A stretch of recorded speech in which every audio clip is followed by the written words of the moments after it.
Good afternoon, everyone. Welcome here. This is a joint meeting of the Town Council and the town's local planning agency. It's 101. We'll start with the Pledge of Allegiance and then get on with the agenda. Pledge allegiance to the flag of the United States of America and to the republic for which it stands, one nation, under God, indivisible, with liberty and justice for all. Okay. Mr. Mayor, we got the agenda at 10 o'clock this morning, so half of us do not have it printed up, and we're waiting for printouts from the town right now. Oh, really? No attachments sent on some. Okay. You're going to have to wing it. Well, wait. So I just wanted to make you aware of it, that some of us have them, some of us don't. I think Okay. we have notes from last time that we met at the LPA a week ago, but we do not have today's agenda packet in front of us. Well, there are only two items on the agenda, and I guess once we get the conversation going, it doesn't matter much if you have it or not, so. But, anyhow, why don't we just go around the room for, we all know each other, but for the record here, we'll just introduce ourselves for everybody in TV land. We'll start with you, Scott, and go right around the horn. I'm Scott Safford. Horst Kritzer. Megan Heil, Jane Plummer? Karen Woodson. Anita Saracita. And Alex. Roxanne Hossafras. Ray Murphy. Jim Adderholt. Bill Veach. Okay. John Herron. John Aaron. Okay, great. Welcome again, LPA Chairman Heil. Good to see you here. And we've got, as I said, we have two items on the agenda, and we might as well just jump into the first one here. And is Sarah helping out today with these items, or? She's printing out the copies, and I she's believe the items are the same items that were given. She's working on it too, okay. We have some background. Okay, well, So, I'm sorry, Mr. Mayor, I was just going to say, I believe the items are the same items that were discussed at the LPA meeting. The only thing that the LPA may not have had is the green sheet, which says that this is the discussion of proposed regulation regarding X, Y, or Z, what the attachment is. So, All right. but for people who don't have a copy, they're being printed. I'll tell you what we'll do. We'll start off with the first item, which is additional setbacks on consolidated lots. I'll turn it over to you, Madam Chair, and you can lead us out on this, and we'll see where the discussion takes us. I'm really probably need Sarah Prost in here too, because she's got a presentation on talking about some of the issues. Why we're meeting with you is that the town has come up with a couple of ideas on how to approach this. Being somewhat time sensitive and a little bit more on the complex side. Instead of us seeing it, us beating it up, sending it to you guys looking at, the council looking at the four options, maybe not deciding that you like what we liked, it was gonna go back and forth quite a bit. Instead of us having the town put together four different plans and having the town and, our committee and council go back and forth, felt it was best that we get in here and talk about it, come to a consensus on what we're solving, which direction we want to go with this, and then guiding the town to come up with the actual solutions and text amendment changes. Sounds like a plan. That is how we ended up here today, and I want to scoot a little closer to my friend here. Yes. Nice to be So here. here, and I think at this point in time, it's best for Sarah probably to mention the four different plans for the additional setbacks of consolidated lots. The four different? Well, the couple different options that you had presented to the LPA the other day. Yes. I don't remember if it's exactly four, but it was a couple. So there were two concepts for this. It was the adding up the setbacks, which would be all of the setbacks that were essentially within however many lots that they were combining. So if there were 3 lots that they were combining, there would be inside 4 total setbacks that you would add together and then put on the outside. So if they're all 7.5-foot setbacks, it's 15. Somebody who's better at math can help figure that. Total, but what would end up happening is that if you had setbacks are the same whether it's a 50-foot lot or 70-foot lot, and so if it's 7.5 feet for those, then 50-foot lots would have these, would be a much larger setback in relative percentage than if they were 70-foot lots too. That was one solution. Yes, and then the other option, that I think is preferred mostly because of the fairness of it is, the percentage. So the 7.5-foot setback is 15% of an average 50-foot lot. So if you apply a 15% setback to all lots, and I think that we were looking at lots over 80 feet in width, to apply this to. So all smaller lots than 80 feet would have the typical required setback, and then once you exceed that, then you're doing the percentage. And the way we saw that is more fair, because if you're combining different size lots, like if you're combining 3 70-foot lots versus if you're combining 3 50-foot lots, you have a much wider lot. So if you were doing the adding them up, you would end up with the same amount of setback on the end as the smaller lot, as with the larger lots. Sarah, you mean just the side setback on each end, correct? Yes, that's correct. So, if you want to pull up the diagrams.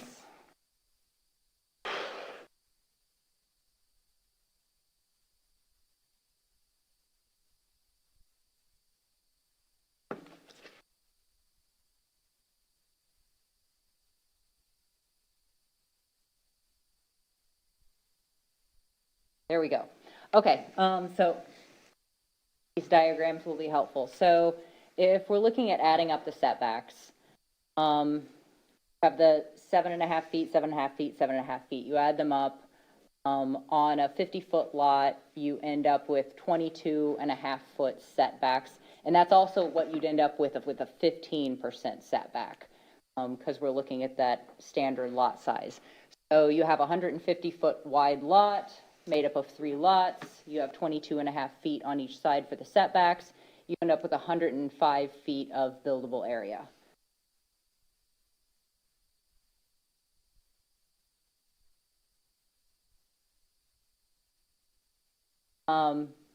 So this is with the percentages. So this is essentially the same thing. That's showing that the 15% is, for a standard size lot, would be what you'd end up with. So 22.5 feet on the side setbacks.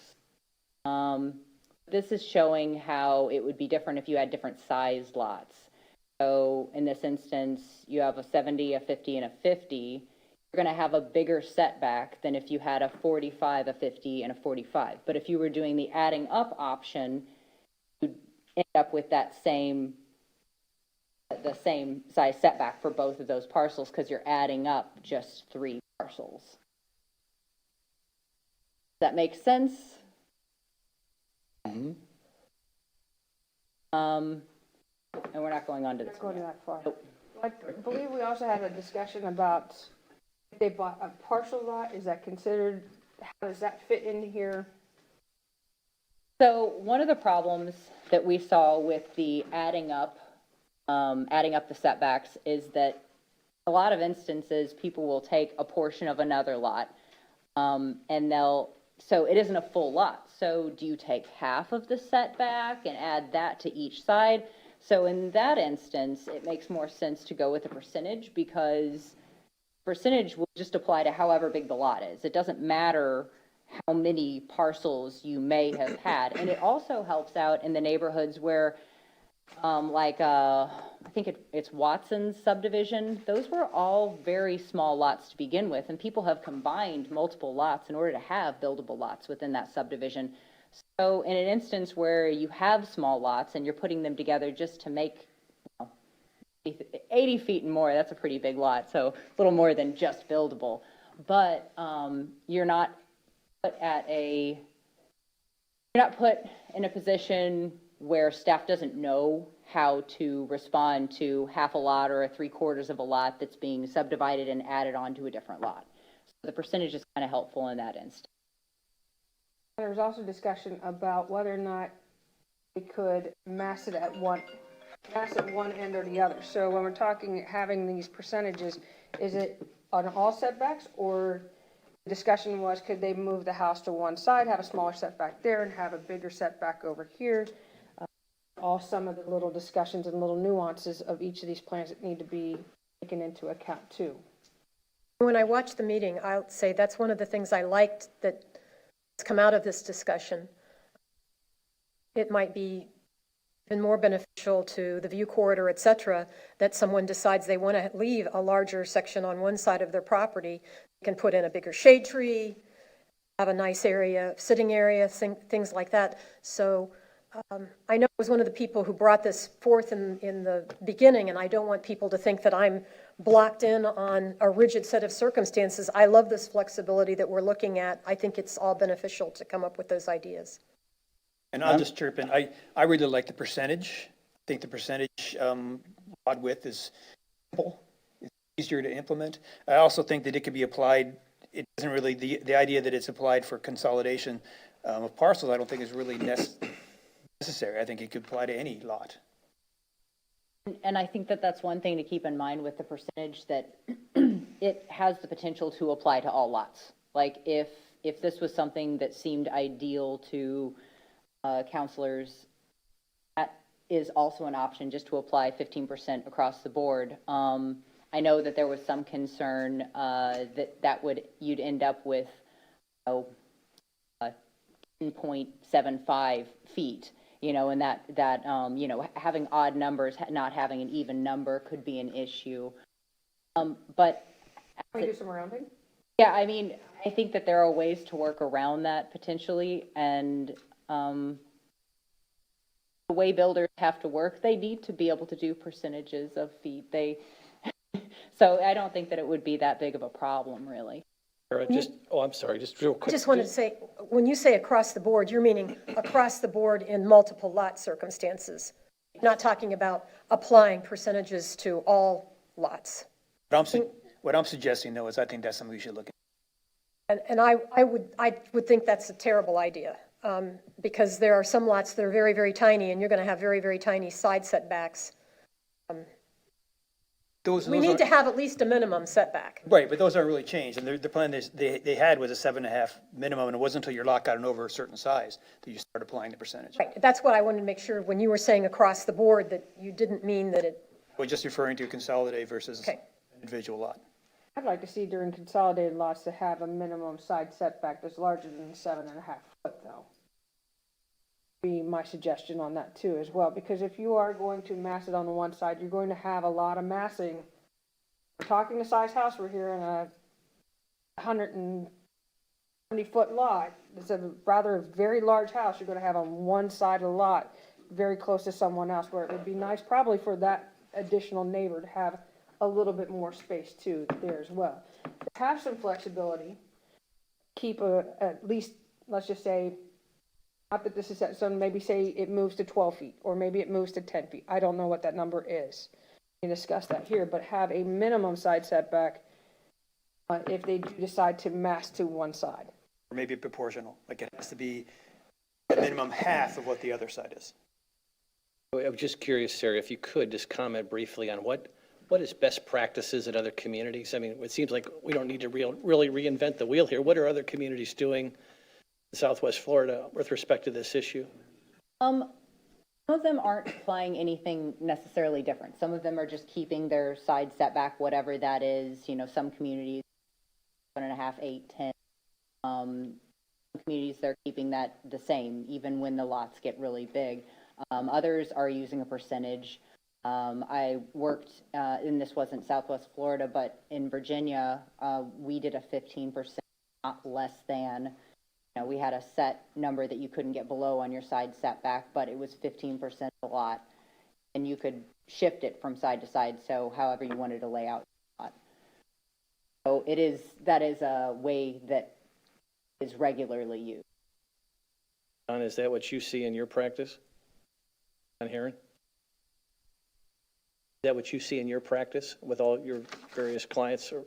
I've seen it. The percentage is probably the most common that I've seen, because in many respects, it dovetails into what is commonly referred to floor area ratio, which is also a portion of percentage. So you just kind of apply the math and out comes the number of what your open space has to be in relationship to your floor area ratio, which is what is the maximum you can build or you can cover. It seems like a very reasonable concept to me. I do share Megan's concern about if I'm the neighbor that's the beneficiary of the flexibility, and I have a nice 30-foot setback, and if I'm the other neighbor on the other side where I have a 7.5-foot setback and it's a giant home, I think we need to be sensitive to that other neighbor who didn't have that, wasn't the beneficiary of that flexibility. So not sure how to do that, but we ought to think through that a little bit too, because I hate to be the neighbor that has the towering building that we would, that's something we're trying to prevent, I think, today, so. Actually, that kind of dovetails into, I was going to mention what Megan and you have mentioned, that I think the smaller side should have some kind of minimum, maybe at least 10 feet. But I think it would be an opportunity for us to say that the mechanicals, if they're going to do that, the mechanicals need to be on the big side, so that that neighbor who doesn't have the smaller setback doesn't have to hear the air conditioner, pool pump, et cetera, et cetera. That's a good idea. In here. No, we had a whole, if you watched our meeting, we had a whole conversation about mechanicals, what, can and can't, and maybe not be able to do. I think on a new house, you would probably have that kind of flexibility. On an existing house, I'm not really sure, and we would really need to talk with the building official about this, but it seems like a reasonable thing. If you're designing your whole house and you're saying, we want a larger setback here, then you say, okay, that's where your mechanical equipment goes. It seems doable, but again, it would be something we would need to talk with the building official about. Could you educate me? I keep hearing this term, the building official. Who is the building official? Is this a county? Is this a state level? It seems to be this mysterious unnamed person. Our building official is Jack. Okay, so it's Yes, each community. our building official. Yes, it's our building official. Okay, because there seemed to be some reference to our building official said we couldn't do that, and I'm thinking, Yeah, just to be clear though, our building official is Jack McStravick. yeah, He works for the town, but he follows the state building codes. So he's not really reacting to our planning and zoning and LDC per se. As I recall, Jason, those are the people who are doing that. He's just saying there's just the project, the way it's designed, meet the building code, and is it being built? They review that when they submit the plans. And then is it being built to comply with the building code? That's where his jurisdiction begins and ends, really. okay. Now, speaking about the mechanical, I know that a lot of air conditioning units have a limit about how far you can pipe from the outside unit to the inside unit. If you get a house that's 75, 80 feet long, some of the mechanicals may be limited where they can put them. Well, and they need to put it along the front or the rear, not next to the neighbor that's 10 feet away. I mean, it's crazy that your pool pump is louder to your neighbor than it is inside your own house. Think about it too, the setbacks to the back fence are going to still be 7.5 feet. When you put it in the back, you could be closer to your neighbor behind you than you are to the neighbors on the side. The back setback would stay the What's same up? at 20 feet. 20 feet? It's different. And I believe that you are able to encroach into the rear yard, 3 or 3 feet? Okay, so you could put it 17 feet from your neighbor. You have a pretty decent distance. I would say the mechanical equipment, as we started our conversation the other day, warrants a much larger conversation than probably for it. Sounds like from what we heard from town during that meeting is that there are many towns that are in small communities that are dealing with this problem. We, at this point in time, have the ability probably to get a little bit more ahead of it because we're in the earlier phases of our development versus other towns that are much further along. But I think that warrants a bigger conversation than probably just some side swipes here and there. I don't disagree that maybe it needs to be in here if that's what you wish. I do believe that we need to have a much larger conversation and get some people in here that know more about keeping the efficiencies of those equipment and what technology's out there too. And like I said, if someone's building a house and has this much money to be building these multi-million-dollar houses, maybe they need to put their AC on the roof instead of right next door to their neighbor that has the smaller. It's not unheard of. I'll just, I'm in favor of the percentage. I think it makes sense. It's simple, it's easy. I think it would help staff be able to quickly identify and give an answer to someone that's going to build. I'm not 100% sure I'm sold on the actual numbers. It seems like, me, you're someone that would buy 3 50-foot lots. You're telling them you're buying 3 to build on 2 when you do the numbers. I don't know if that's necessarily a fair thing either, whether they can afford it or not. Me is irrelevant. What's important is that you get the same setback on either side. I don't know that I'm all in favor either of being able to have the option to wedge it in on one side or the other without setback on the smaller side, because you're going to eventually, some neighbor's going to get the short end of the stick at one point. You got to look at, then if you're going these 21 feet on each side, that seems like a lot. I don't know that I'd be comfortable with going that far. I'm all for doubling it, maybe even a little bit more, but to almost triple a setback because they could buy 3 lots, to me, it doesn't seem fair. The people that would potentially have the ability to do this. You're not tripling the setback, you're preserving the amount of setback that would have been there were there 3 separate homes. Well, Or the community. I guess you could say it however, whatever makes you feel better about it. It's still, the numbers are the numbers. You're going from 7 to 21, that's almost 3 times. The community would have had open space between 2 or 3 houses in that space. Then you're sending a mixed message when you're okay with, okay, you can have 30 feet on this side, but only 10 feet on this side. I think you're adding a lot of confusion to something that doesn't need to be confused. One thing to consider is that you still only have the buildable area of the lot. So you're only allowed to build 40% of that lot. So by making those setbacks wider, you're essentially creating that space that still allows the 40% building coverage. So even if you have a much bigger lot, you can't build more than 40% of it. You still have your front setback, which is going to be set, and you have your rear setback that's going to be set. So if you built all the way out to your edges, you'd be over 40% buildable area, building coverage. So if that's the case, then why is that number so important? If you can't go over the 40% anyway? It's protecting the neighbors more than anything. It's defining where that space is going to be. So if somebody wanted, they could have a narrower house that went all the way out to their 7.5-foot setback that currently exists, and block all the visibility, not really create any open space necessarily, and still be at the 40%. In this way, they're sort of giving a community benefit of having space between the units so that there's some visibility to the lots. It's really a community benefit. I just think, I mean, we're assuming that everybody that has the ability to do this is not going to put some sort of shrubbery up to block that view anyway. And that was one of the conversation pieces that we had regarding if they wanted to keep open under their house, all except, I think it was 500 square feet. And there was a discussion about shrubbery and landscaping, but keep an open view through the parcel, that they wouldn't have to meet those setbacks, that they could, and there's also another component to this about the width of, about setbacks for houses exceeding 65 feet in length. So. Give them a carrot if they leave it open underneath. Yeah, Bring them a so carrot just to some- create some visibility, sort of giving back to the community in that way. The view corridor. Yes, that's correct.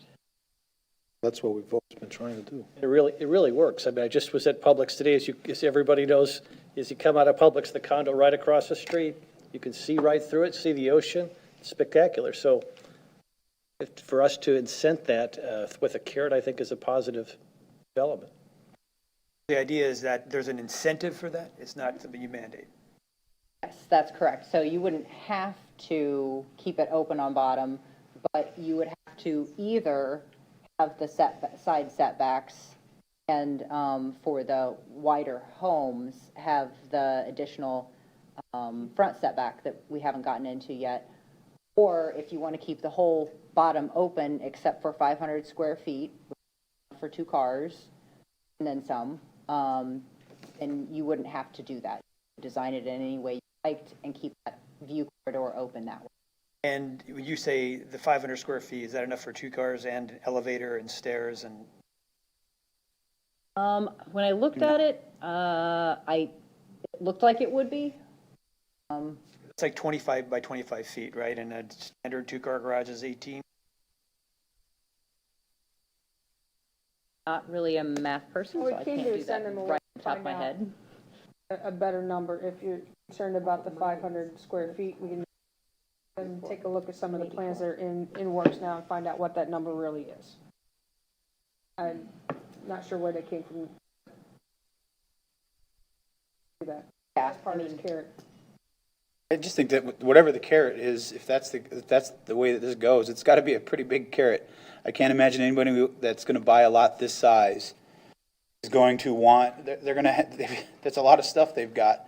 And I don't know that 500 square feet is enough of a carrot and a setback to entice someone that's building a house like this to not enclose it. If that's the way that we're going to go with it, which I'm all for, by the way. I agree, the viewing through the underneath is great, but someone that can build a 100-foot-long house, got a lot of stuff, toys, jet If we skis, wanted to boats. do this, we would have done this in side setbacks. If we really wanted to incentivize people to not fill in the bottom floor, we'd do it in 6 other places too as well. But this is just in there to have it in hopes that somebody uses it. But quite honestly, amongst all of us, if we really wanted to incentivize and keep that open, we could do it in about 6 other places in our code too as well, and incentivize people to open up their lower levels. A little bit stronger hand, I'm sure. Yes. Jane Plummer. I was just agreeing with, Dan. I feel like those people who build those houses, I realize that it's not the purpose, it's the carrot, but those people all have toys that have to be covered up so they don't become missiles and everything else during hurricanes. And most of these houses are on the Gulf, and so they're gonna need protection for these things so they don't get washed away or end up in trees and things like that. I remember with Charlie, we had sailboats in trees and everything else. So I just think that, that's a nice carrot, but I don't think anybody will use it. So my concern is by not keeping it centered and having it on one side, that we'll have later a RV pad here, and so you got then the RV, and then they have their boats out there and their trailers and everything else.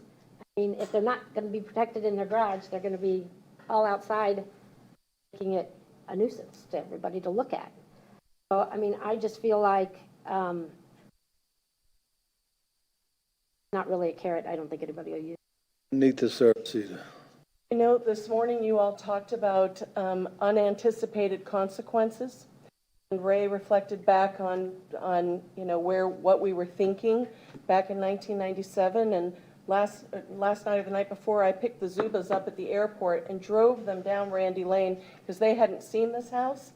And Hank said, we were so obsessed with height, we didn't think about this massing, which we never did. We never in a million years would have believed that this house would have been built on Fort Myers Beach or any of the other ones that have been built.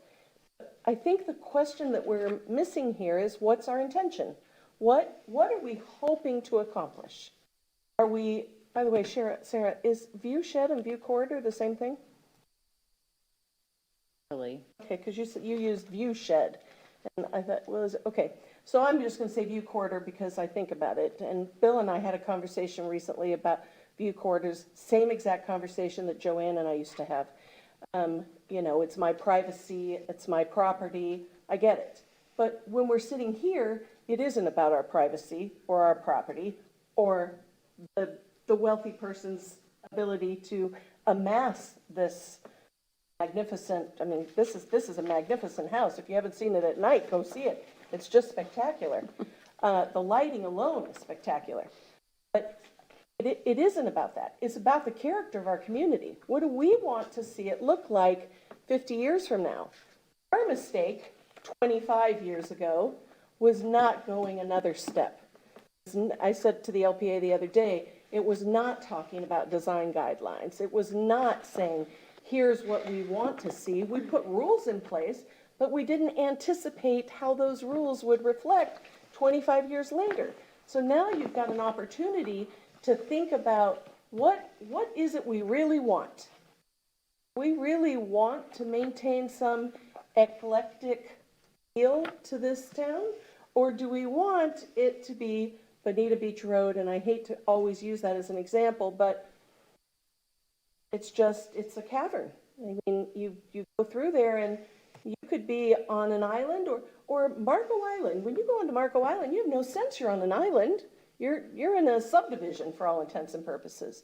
One of the things that people have loved so much about our town, and we talk about almost ad nauseum in the comp plan, is open space, view corridor, the experience of the general public in our community.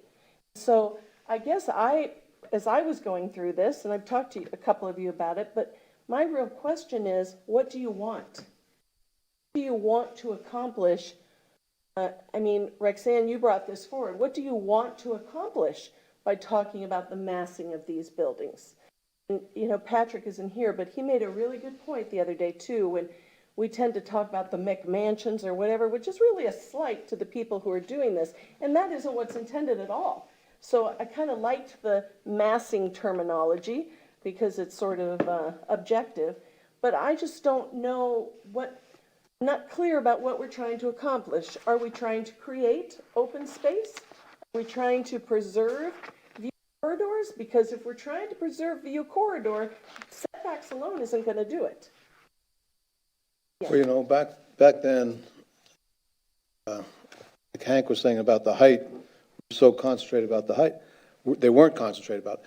We were concentrated about the height, but it was for a different reason. Right. It was for eliminating the high rises and assembling the lots so the high rises could be built. Never thinking about the houses. Changing, yeah, and the houses kind of got skipped over, not envisioning what is happening right now.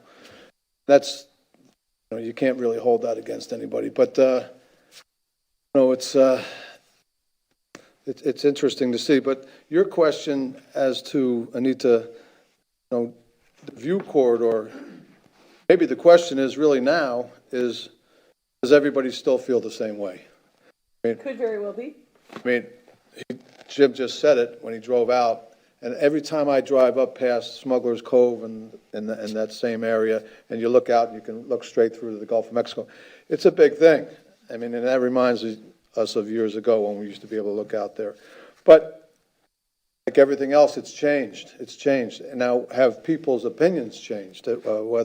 Now, I guess if you queried most of those Gulf front owners, they will tell you that that view corridor means nothing to them from the road. And why should it? They've got it on the other side of their house. But does it matter enough to the community at large? So maybe that's the greater question. Are we still in favor of something that we put in the comp plan 25 years ago or whatever, and is it still relevant today? So maybe that's the question. Well, and the question specifically was put to me, since she named me my name. I believe in the original view of the comp plan. I believe in open space. I believe in the community should be able to have a town that is beautiful to look at and not a canyon. And I get worried about the fact that we keep using view corridor. To me, it's more than the view corridor. It's air and it's light.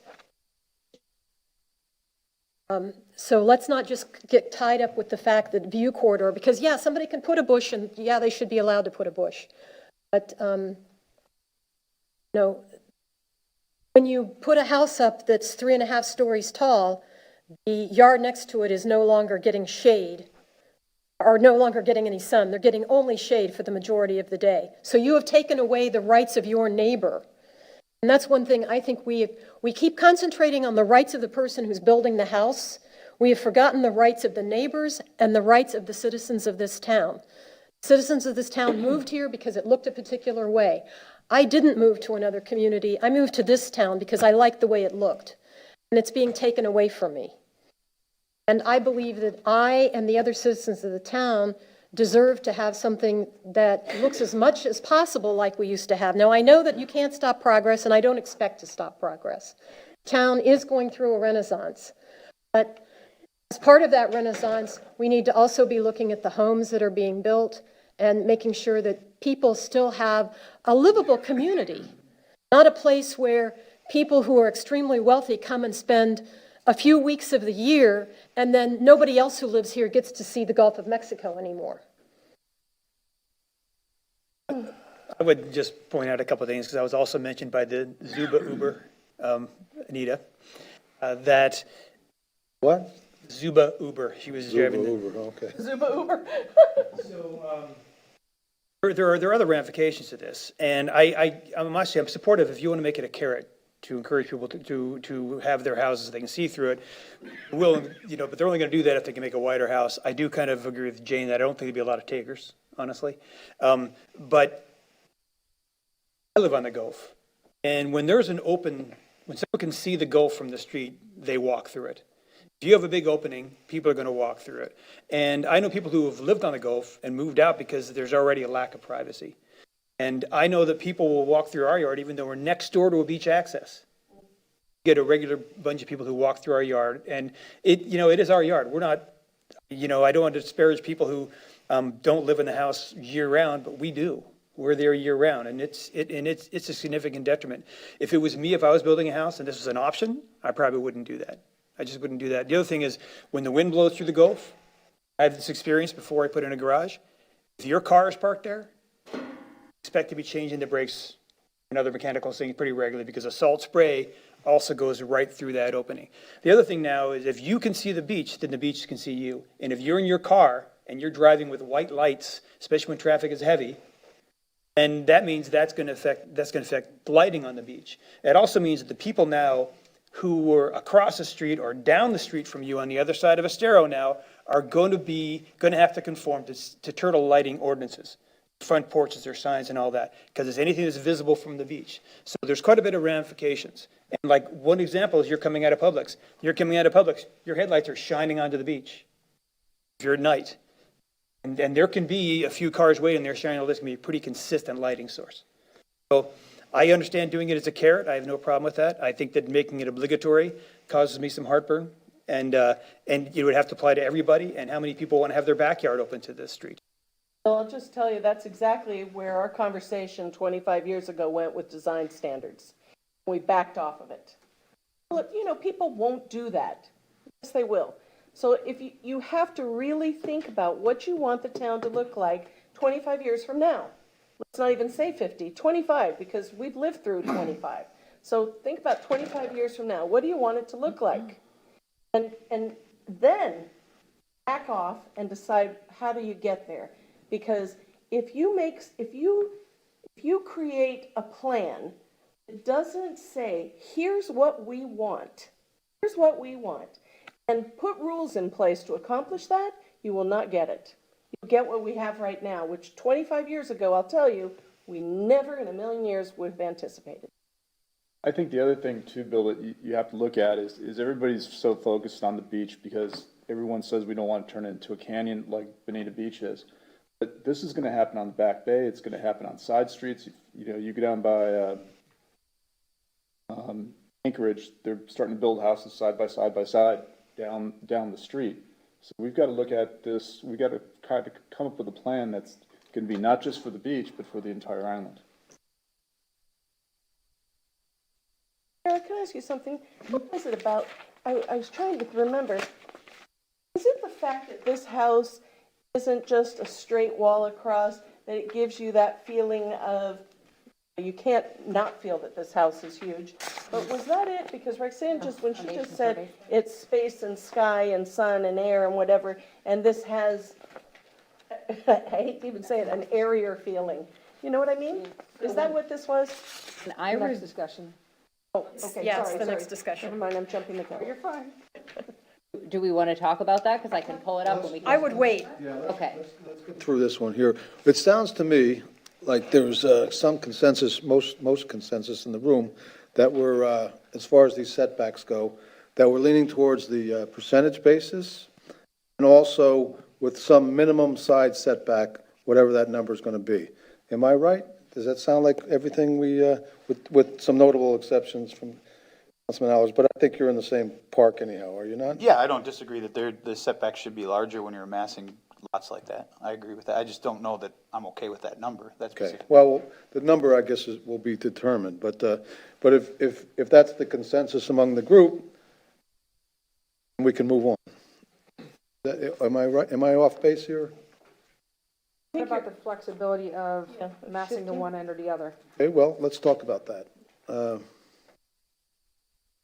How did your group come up, how did you all come down on that? Were you unanimous in that, or was that? Actually, if I pull up the foundation survey slab, this house actually has wider setbacks applied also. So that might be helpful for us to see, because they did have more on one side than the other. Sarah, they've taken the next lot over too. I did hear that. Answer your question. is this we Randy didn't land Lane? Anywhere. Yes. Andy? This Yeah. is right, yeah, this is that house. To answer your question and where we landed on this. Yes. We did not land any particular side on this. It was, we also knew we were having this meeting, so we could discuss it as a greater whole here and find out Okay, okay, good. Oh, that's all your right, opinions too. no problem. And I think, Mayor, that, everyone seems to agree that being a little bit one side or the other is okay as long as it doesn't go too far. And I think just, keeping like a 2-to-1 ratio so that you don't get it way over to one side. And then the bonus also for the people who are on the far side, on the close side, is you wouldn't get the mechanicals, but the people who are the most space would get the mechanicals. That to me seems to be a pretty good solution to aim for. It sounds good to me, too. So with this house, so these are all measurements that I took from the survey in Adobe. So they may not be exact, but they're pretty close. So at that point, fairly far back in the lot width is 194 feet. They, on the west side, the north side, they applied a 26-foot setback. Now, if that were going to be a 15% setback, it would have been 29 feet. So 3 additional feet on that one side, and then they did 12 feet on the other. So clearly they didn't provide a 15-foot setback on both sides, but they did provide the wider setback on one side and a narrower setback on the other, and it is a little bit offset. And I think it's a pretty good example of, in the drawings or in the pictures that you have, I took one picture that shows along the side lot line, so you can see how much space there really is visible there and how much openness that creates. So I thought this was actually a pretty good example showing. Is that the Randy house? Yes, that's 600 Rainy Lane. Where did just out of curiosity, where did the mechanicals end up on that house? In the I back corner, couldn't tell I you. believe the northwest corner. Sure. You can see them on this picture, they're on the side. I don't have that. So they're the opposite side. Oh, yeah, they have, It's in the back. I see a It's in the concrete Oh, is it? form. Okay, So it looks like they're on the concrete form. okay. That was just, Sarah, was that Curious. 1 lot or 2 lots or 3 lots? I believe this was 3 lots. yeah, it's 3. Lot 23, lot 22. It might have just been 2 very big lots. Yeah, it looks like it was 2 fairly large lots, 22 and 23. I hope these people don't take offense, because it's really quite extraordinary. And I used them as an example because I thought they did a good job They with sure the did. design. For the size of the house, I think that they did an excellent job with the massing. And I think it's a good example of, maybe not exactly what we're looking for, but very close. Lovely. Would this house have been built under what we're thinking about doing? They complied with the additional side setbacks, 15%? Not to the full 15%, it would have been 29 feet on both sides, whereas now it's 26 feet and 12 feet. So that may help you figure out what a good percentage is. If you take a look at the size of this lot and where it's located, if you wanted drive past it and think about, is this about what you want to see? And we can work from that. Not quite 15% on both sides, but more than we're required to provide. It's also registered as a hurricane shelter now, too.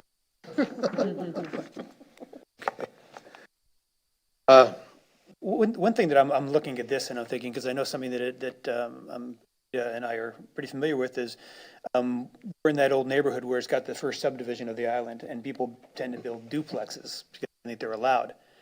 I don't see anything we're talking about so far that would diminish those duplexes that are going in.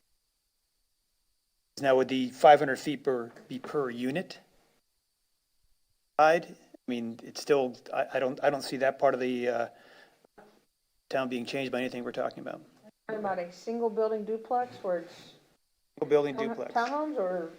They're like, if the ones you see going in between Connecticut Street and like Junkanoo, where there's 3, 4 in a row, and they are giant boxes. Right out to the setbacks on either side. No, you're really, they're single lots. It's going to fall underneath our typical side setbacks as single lots. Well, next door to Junkanoo, that was condominiumized, so the line is the same as single family. They have more houses than That already? to be, they were built. I think it's I don't really know that part of the code, but I think it's a grandfather thing based on when they put in their code. They continue. A lot of lots have like 2 cottages in them, and now they're duplex, rebuilt. That's different code. Or, Pre-disaster. not even pre-disaster, that would be, you're looking at your and favorite D word as to how much you can build there and what you can build there. Price per lot. And Bill, that may be a separate issue, but it really doesn't fall into this category Yeah. of our zoning in progress on multiple lots. I'm not again, I think that probably ought to be looked at, because, I mean, we really have increased the amount of density on this island just by duplexes and multi-buildings here. I'm just Intensity. pointing it out, Vice Mayor, because we're talking about, this is an example of a problem, this is supposed to be a solution, and this solution is not going to address that. Oh, Mr. Mayor? and Sir. Members of the LPA, so one of the things I can caution you about is this. You try to amend the code to take care of every single problem, you're going to mess something else up. What you really, the 80-20 rule, and try to take care of 80% of the problem, leave room for the other 20% for people to come in and request a variance if their situation isn't quite fit. The rule that you're going to establish, which is basically, we're comfortable with this. Doesn't mean that that's all inclusive and that's the only thing you can do. That means that we're comfortable with this, and if you submit this, we'll approve it. If you want to submit something else, you can, and we'll look at it. That's where you need to be careful. Maybe at the end of this meeting, we ask what you guys think we like us to address, and if that is of an issue, look into that. And I think too far off with the idea that we do have a lot of multifamilies going in, larger houses where we have a much increase the intensity on this island too, which is bad. So I don't think that you're wrong to maybe want us to address that, look into that. I want to go back for a second to something you said, Anita. What do you want the town to look like 25 years from now? Although I understand what you're trying to say, I think it's very difficult, because I don't think, as you said, 25 years ago, you could have never imagined what the houses look like today. If there's anybody that knows what the houses are going to look like 25 years from now, please let me know, because there might be some good investment opportunities. But I think that, like this house, for instance, although it's not a cottage, they did an excellent job of making it look, there's a lot of angles, there was a lot of ins and outs and jet outs, and I think even though it looking at it from an overview, it looks very large, and from the water, it looks extremely large. But there's a massive pool up there, there's a massive outdoor area, it's not just all under air living. So for me, it's important to keep that, as you said, eclectic look, although that may not be eclectic in some people's eyes, it's still very much character. It's not just a square box like you were talking about, Bill. They're just four-sided, all the same size, and they go straight up in the air.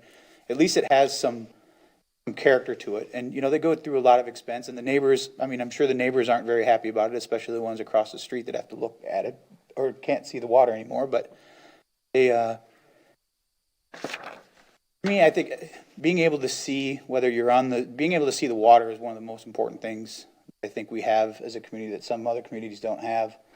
Being able to protect that, I don't know realistically if, as Bill said, he wouldn't do it, if there's anyone that's gonna want to keep the bottom of that open, just for storage purposes. I agree with Jane that, if you move the house to one side, that opens up room for them to do things on the other side that are still going to block your view anyway. If we're going to do this and we're going to try to do the best we can to make it look like we want it to look, have the openness, have the eclectic feeling, you need to really make that carrot substantial. You need to make it a rule. It can't just be a carrot. I tried carrot for 25 years. It doesn't work. It works in some things. In this particular instance, I really don't think it'll work. I think you have to make that decision, like Ray said. Has the opinion of everybody changed? It clearly hasn't changed for you. I agree that the most valuable thing on living on an island is experiencing that you live on an island, even if it's a little thing. The interesting thing about this house is that it's almost at the end of Randy Lane, which is a cul-de-sac. You only go down Randy Lane if, you're going down that street. It's a destination. But other neighborhoods and the boulevard in general are something that we all experience. And how do we preserve what is left of that flavor? How do we preserve that? We can't preserve it by simply saying, oh, if you do this for us, at least in my opinion, that's not enough. Because then why even talk about it? Really have to make a decision. What do we want? What do we want? I think that I went down and looked at this house as well. And I think everyone's right. Aesthetically, they did, for considering how massive it is, they did a pretty good job aesthetically to keep it as light in this area, the front. I've counted two-car garages and one looked like an RV garage on it. But it doesn't look like, it isn't just a facade of garage doors. Now, what you're saying, though, is if you're envisioning with the 500 square foot, then one of the two-car garages would have been there, and the rest of it would have just been stilts. We would have had this massive house based on its stilts, and then if it's a raised infinity pool, I would have blocked the view anyway. So I don't know how that would look. To me, it looked like a spaceship taking off. The other thing is, you can look right here, and if you take the garage out of either side of those places, there's 6-foot-tall bushes. You can't have a view quarter anyway, but you will have wind. You won't have light because the bushes still shade also. And you're not going to tell people they can't have tall trees and bushes or privacy. They're going to put up a fence. They can't have bushes. So, you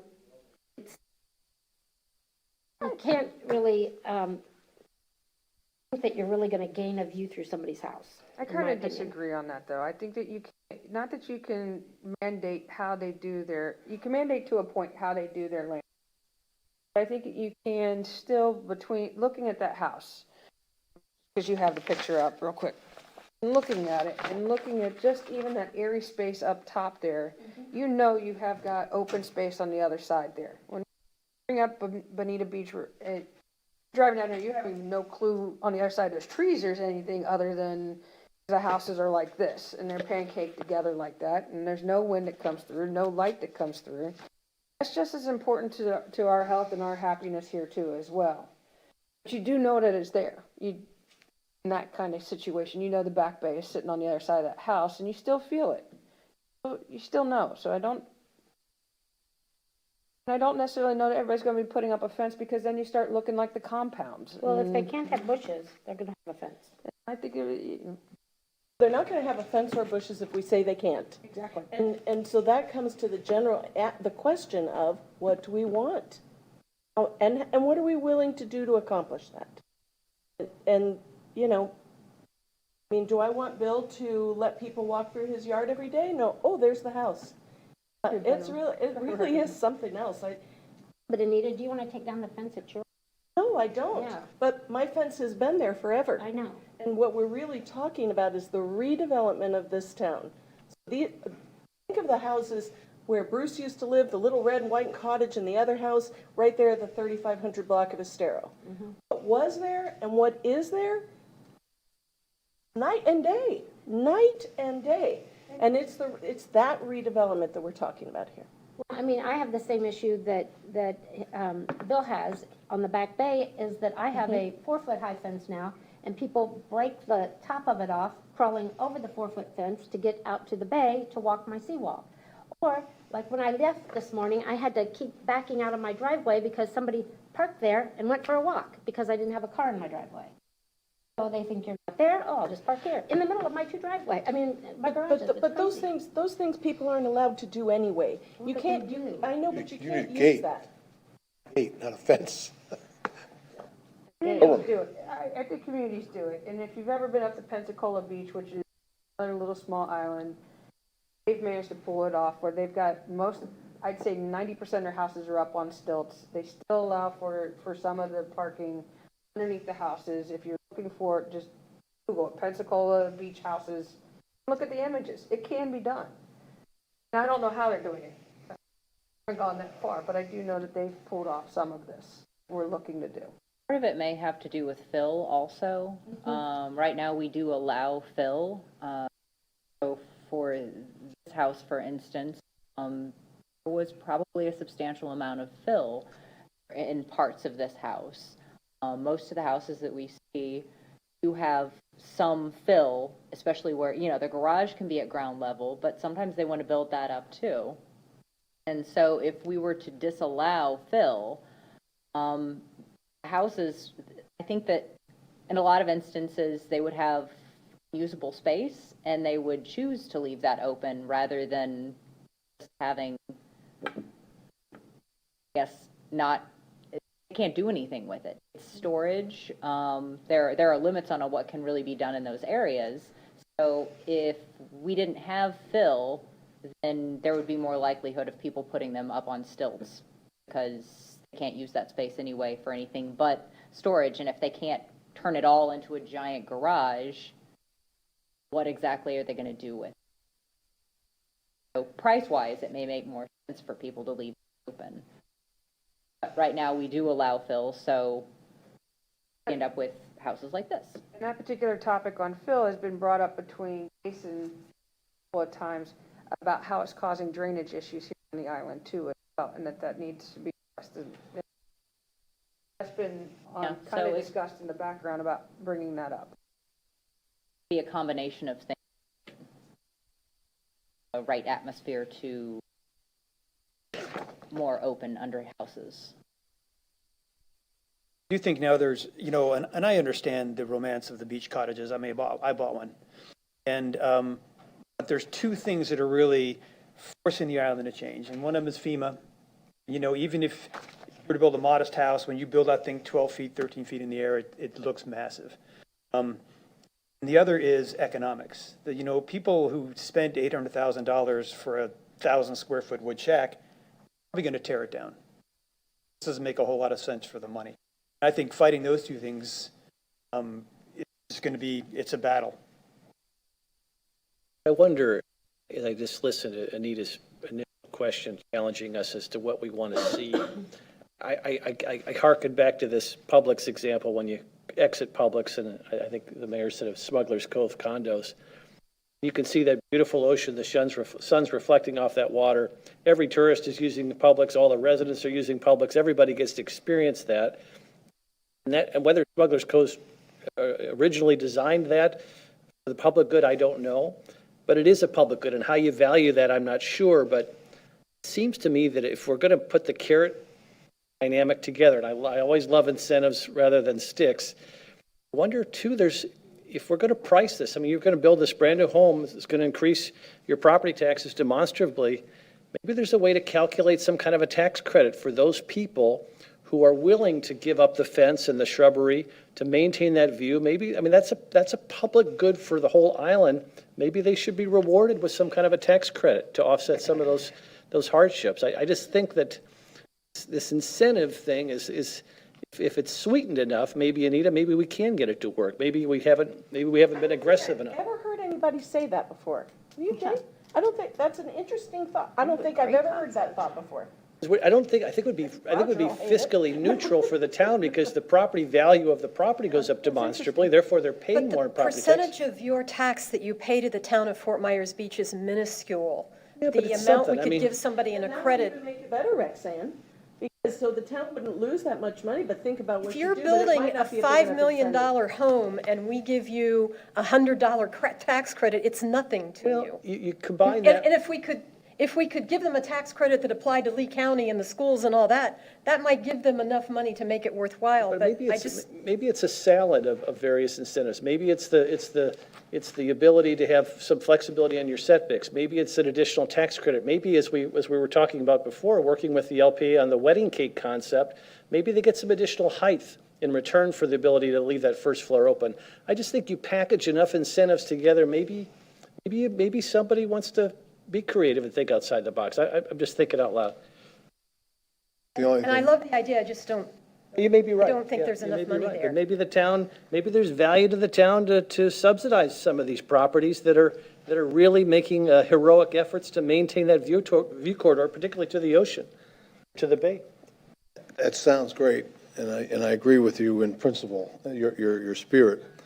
But in practicality, I don't think it's gonna happen. But I think if you put those incentives in there, you catch the guy that is a little altruistic and wants to do something like that, well, then you save what you can. You know, you're not gonna get them all. So, you know, if you can get one here and one there and one down at the other end and one here, well, you've done something.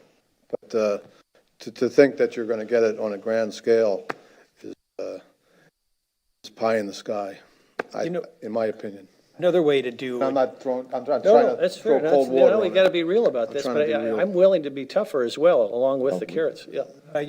Another way to do kind of the similar thing to what you're saying, but be more sticky than carroty, is you would say, you make it restrictive. Then if someone wants to close in more, essentially have to buy that like an affordability fee that would go to workforce housing or affordable housing or something else. Because the other thing about these houses is you're tearing down a small, more affordable house and you're putting up a big, less affordable house. That's another issue, and that's something that needs capital. On the picture that's up there, what was the setback that's there?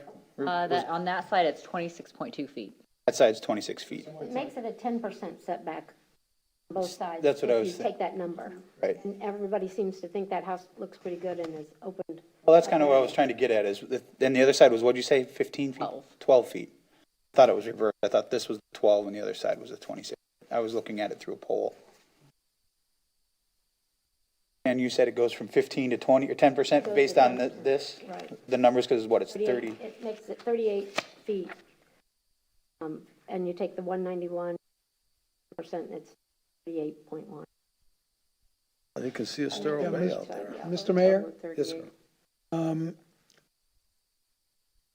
This is one of the better examples of this situation.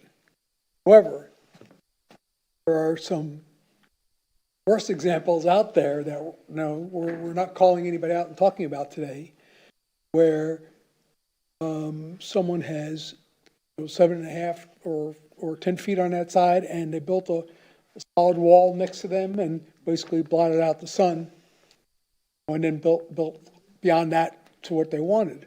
So, this is a very good example. I just caution you about the fact that there are others that are not as good. And they haven't used their height. I mean, they're only a single living floor. Well, there's a variety of other examples out there that, that possibly ought to be looked at as well. Not to call anybody out, but just to be aware that, a 12-foot corridor may sound good until, as Jane said, you're the person living next door to it, particularly if it's a solid wall leading up to the second or third story. The other thing is that people who are doing this, I don't think money is a problem. No. I don't think they're really worried about, There are probably people who I want to build what I want. I'm not really worried about the price. So I don't know that, Tax incentive. there's a whole lot of incentives you can charge them more because they'll pay to get what they want, but I don't know that the other way is going to really work a whole lot. That's a fair point, Roger. I wonder, you just touched on something, though, and we touched on it when we talked about the wedding cake ordinance that we passed. Is there a way in this particular example here, if they could have gotten additional height, they could have opened up that first floor, Sarah? Are they prohibited to go higher, or how would it have worked if we could have? So this actually is 2 stories of living. Because they're on the bay side, their base flood elevation is not that high. So they actually have 2 living levels. Their garage, so this is like when I reviewed this, it was fairly complex because that first floor, you kind of go down and there's a whole living area there, and then you go up and there's a whole living area there. So it is actually 2 floors, or 2 living levels. So that's their max there. As you talk to these various applicants, is height an issue? In other words, is that a trading tool that we could utilize to get them to keep behavior? It can be in spaces where, especially if they want to have a view. On the beach side, I think that's a pretty good incentive, especially if they're on a smaller lot. And this one, they weren't limited by lot size. I mean, they had both lots and they were large lots. So I think they were able to build exactly what they wanted. They didn't come and ask us for anything else. We're not aware that they weren't able to get what they wanted. I think they were pretty happy with this, but in places where it's a smaller lot that they're working with, or they want to have more of a view. Counselor, at all, if you don't have to see over anything, height has no value. It's only if you're trying to see over some other house that's impeding your view or something else that's impeding your view. So, in cases like this, where this guy's at the end of a cul-de-sac, I don't think he has anything impeding his view, other than a bird flying by or something.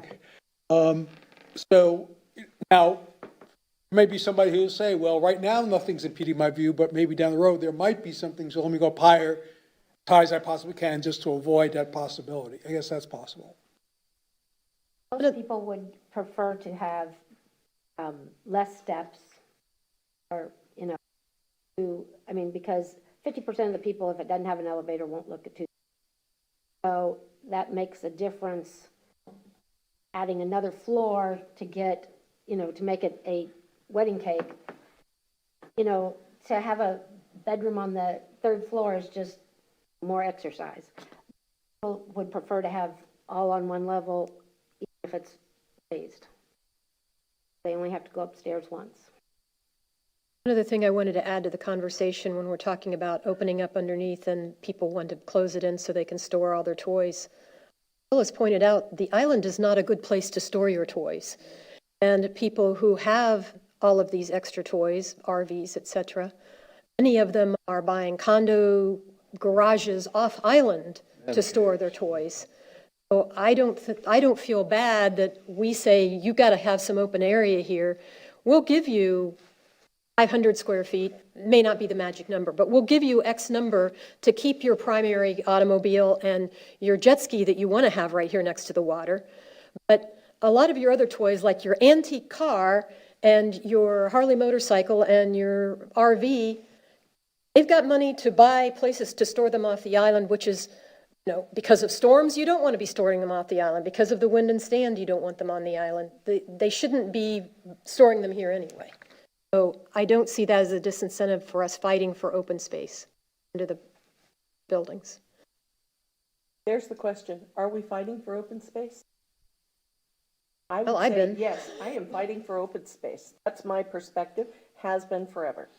I could tell you all the mistakes I've made in the last 25 years that have us not having open space. So I think it's important. And I did take a look at the numbers on this, and it's on that side, it's 13.5%. So if that helps you sort of gauge what seems like an appropriate. If you add up both spaces, it's 10%. Just on the one side. The 26.2 is 13.5% of the full width, which is 190, Then the other side is what? 12 feet. No, so that's a totally smaller. total. So I'm, okay. That how it looks on this side is close to what it is that we're talking about. Yeah, so I'm using this for visual effect, so you kind of understand how this feels. The 15% is a pretty good number, is what I'm saying. If you, But if you think this is adequate, that's 13.5%. So, I mean, is that's- that 13.5% to the edge of the house or to the edge of the utilities? That's to the edge of that foundation where they put the utilities in. So utilities would take away from that 13.5% or 13.3%. In this case, yes. And the utilities have to fit in your side setbacks. Yes. Be sure Or realistically looking at probably 10%. No, what I'm saying is that that 26.2 feet is to the foundation where they built that concrete up. Okay, so it's to the far left side of that. Yes. Okay. And just to be, it seems like the 15% came from the 7.5-foot setback on a 50-foot lot. Yes. That was That's the standard kind what that of, was based on. Oh, and I've used that in other communities. That's 15% was a pretty good standard side setback. If you don't use the 15%, you're not preserving the amount of open space that we would have had there been separate houses on those separate lots. If you cut down more than that, you're giving up something that you had. See, I don't see it that way, because no matter what you do when you mass these lots, if you go to 21 feet, you're gaining that much more, 14 feet over the 7 feet. To say that you're gaining more space, I don't agree with that. It's not just space, as I said before. It's light, it's air, it's the feeling of claustrophobia. Then some could argue that you're actually losing some, because now I'm losing, if there was a house in between these two, if this was split into thirds, I'm gaining, I'm not gaining anything. I'm not. Hey, I'd love to say nobody can put the two lots together and build a big house, if you want to go there. No, I'd love If you to. think that's better, I'll go with you there, Dan. I'm just trying No, to we can't combine figure out lots your and build logic. big houses. I mean, I'd love to hear from, they take all kinds of crazy polls, poll people. I'd love to see a poll taken here on Fort Myers Beach of the residents that live here. And a serious poll, and ask them, just put the question to them. How important is it to you to drive down, because we all hear anecdotally, all of us have either heard the conversation or participated in the conversation of we're turning into Hickory Island. It's happening up here. What's happening at Hickory Island is now happening here. So I'd love to see a poll taken of all the people on Fort Myers Beach and actually put it to them. How important is it to you to be able to drive down Estero Boulevard and see the Gulf of Mexico or see the light come over? How important really is it to you? And, instead of just yakking about it all the time, put your money where your mouth is and stand up and say, yes, this is what I want it to look like. And this is what I want it to look like in 25 years for my kids or my grandkids or whatever. Then maybe we'll get somewhere. But to have these academic discussions like this, you don't really get off the mark here. I'd love to hear from the people. I'd love to hear from the people on the beach. Well, we did get several emails when I first brought this up that I know went to all council because I checked the email. I believe there were at least 4 or 5 of people saying, please do something about the giant houses. And the people don't have the expertise we've managed to learn by doing all this process. They just know what it looks like. And so they're sending us these emails with that kind of language in it. Please do something about That's that. all, yeah, and that's what I'd love to hear. And they don't have to get they don't have to get specific and have an engineering degree and all that. Just let us know. Let us know that it's important to them to drive down the boulevard and not just know that the Gulf of Mexico is over there, but actually be able to see it, to see the Gulf of Mexico. And I have a feeling that if you did a true poll here on the beach and talked to not just the old timers, but even the newer people, that you'd get a substantial majority of people who would want to preserve that. The exceptions here on the beach are the Gulf front, and I'm not putting down Gulf front property owners. Hell, there's nothing wrong with being able to afford a Gulf front home. It's fine, but they're the exception. They are the exception, to what's happening here on the beach, and most of the griping that goes on is about these new homes on the Gulf front. So I think if you know, if we got a substantial amount of townspeople to stand up and say, you know what? You talked about it, do something about it, do something about it. And then would make our jobs a lot easier, I think. Mr. Mayor, going back to something that Scott said earlier, it is not just the Gulf of Mexico, it's any property. So let's just assume for a minute that the LPA and the council all come to an agreement that you want it open, and whatever that 500 square feet, whatever that number is the way to go.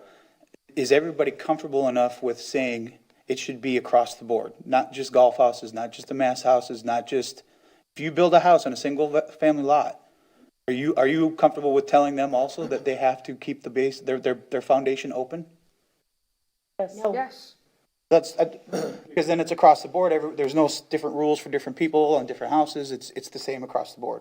Just a general question. The only reason we don't hear about, and Scott's absolutely on target, and you too there, Dan, because the only reason you don't hear about the side streets is it hasn't crept that far yet. I mean, Madison Court, we get there. But then go down Delmar. Have any of you been down Delmar lately? Everything's going up there. Everything's going up, and quite honestly, it looks charming. The new houses have kept the character of that street. They're brand new houses, but they're like elevated cottages. And I don't know who the builder is or whatever, but it looks preserving something about the town. And that, you know, that unnamed thing that we all know what it is when we see it, sort of thing. But I think you're right. I think it would have to be something that we say, you know what, it has to be like this. It has to be like this. And maybe there'd be some areas, I mean, I'm just trying to think where you would say, well, it doesn't have to apply here, but. On a street that don't have a canal behind us. We butt What's your up street, to another. Hibiscus? What? Hibiscus. I'm on Hibiscus. We butt up to another street, and there's not the 25-foot canal between us, and we are packed in there. And I dread us going higher. We will, but what's going to happen is every one of our pools will not have sun. They'll have 2 hours of sun, and so pools are going to be cold. So now our heaters are running more. We're not going to have much of a wind or a light corridor in there, so we're not going to enjoy our backyards as much. I think that if you go through this poll, you need to remind people that this is also about the side streets, and we need to do something, and you may not feel it right now. We had to very well could make corridors behind our houses, in front of our houses on streets like ours. And that's where I am very concerned about all of this. I see it coming, and I see these corridors, and I look at my backyard that I enjoy right now, and I will not enjoy it as much as I do now if we don't get ahead of this problem. Especially, knock on wood, if we have a hurricane, Yeah. a major hurricane, everything's gonna go up. We have some rules in place. Up just Build and everything. a rebuild too, because I mean, you're just gonna have every street's gonna be a massive canyon. I mean, we've And brought up, I know we don't want that. keep bringing up Bonita as, you know, tall buildings, whatever, but go the other way. Look at Sanibel. They don't have tall buildings, but you can't see the water anywhere as you drive down those streets. Any water, anywhere. I mean, You don't have an Estero Boulevard that goes along the beach, Jane. You couldn't see the water. You're too far away from the water when you're in your car. But- It's a different situation. And Sanibel calls themselves a sanctuary. The sanctuary is an enclave. Sanibel's plan was magnificent in that their ultimate product got them what they wanted. They wanted to be that, you know, it's an exclusive community. We're an inclusive community. The thing about Fort Myers Beach is people, remember that survey that we did, I think it was Bill that asked me about this, about people, who's going where on Estero Boulevard? How many people came from Naples and Marco Island through Fort Myers Beach to go someplace else? Because they knew they could see the water. They wanted that experience of coming through our town. Very different from Sanibel. So if we allow these big buildings to go up, then we'll have less traffic problems? There's a good unintended consequence. Oh, okay, we've covered that one, the additional setbacks. We've covered it front, forwards, inside out. Where do we go from here? Where do you have a feel for a consensus of where to go from here? I think so. It sounds like everybody feels like the percentages are probably appropriate. There, we can look at some options for percentages, maybe from like 13% to 15%. I'd like to see the 10 to 15%, and if you have other images of properties that would fall within that range, just visual might be a better.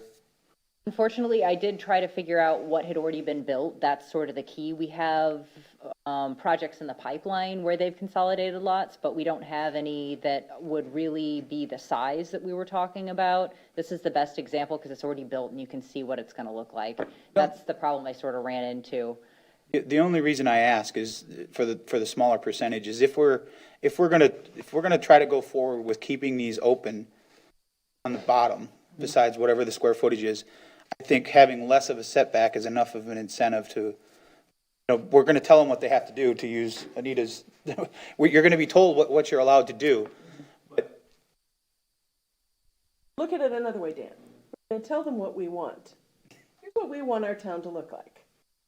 well, yeah, I mean. And by the way, we're not unique in that. We're not the only town that does that. Well, I'm not saying I'm opposed to that. I'm just saying if just trying to look at it from what I would do if I was personally, like Bill did earlier. If I was able to build a house like this and I had a choice between 10% or 15% and I have to keep the entire basement open, we would tell them that they have to do anyway. I've never because said it's- to keep the entire basement open, Well, Dan. all right, at the risk of being technical, if 500 square feet is enclosed and the rest is open, I can go to 10%. That would be enough of an incentive for me, but it's just me. Well, I guess I would say, I would like to see more than 15%, but I didn't go there because I was already seeing 15 as a compromise. So I would ask that we not go to another number, because I was already compromising by agreeing to the 15%. Because it's a reasonable number because it's close to what we would have had we had the amount of space that was between the houses. And the reason I'm saying that is because if we're talking about keeping these open across the board, I'm looking more at the individual lots. For Allers, the actual carrot states that if they keep the downstairs, if they keep it open and only build to that 500 square feet, and we can make adjustments on, they get to stay to 7.5 feet.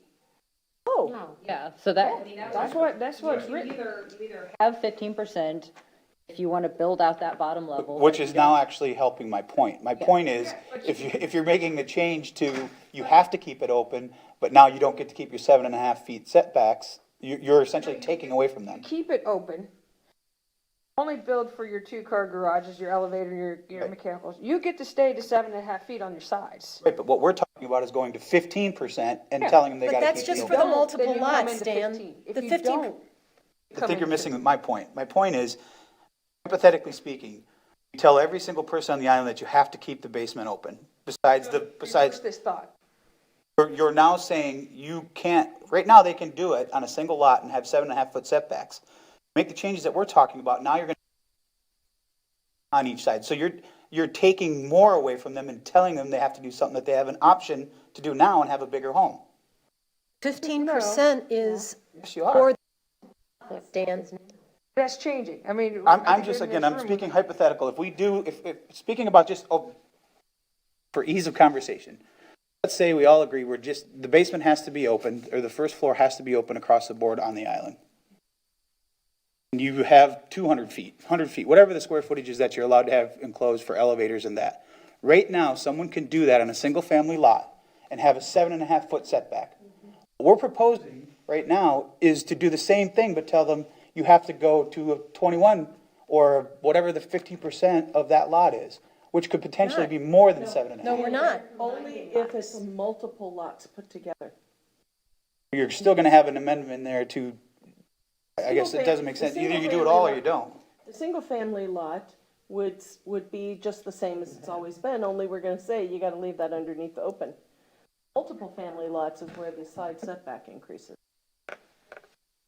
You know what, I see where he's getting twirly on this, and I think you need to be very specific about that, Sarah, because now I'm going, well, is that really what it is? Well, I think here's the thing that you need to think about. One is that if someone leaves the bottom open,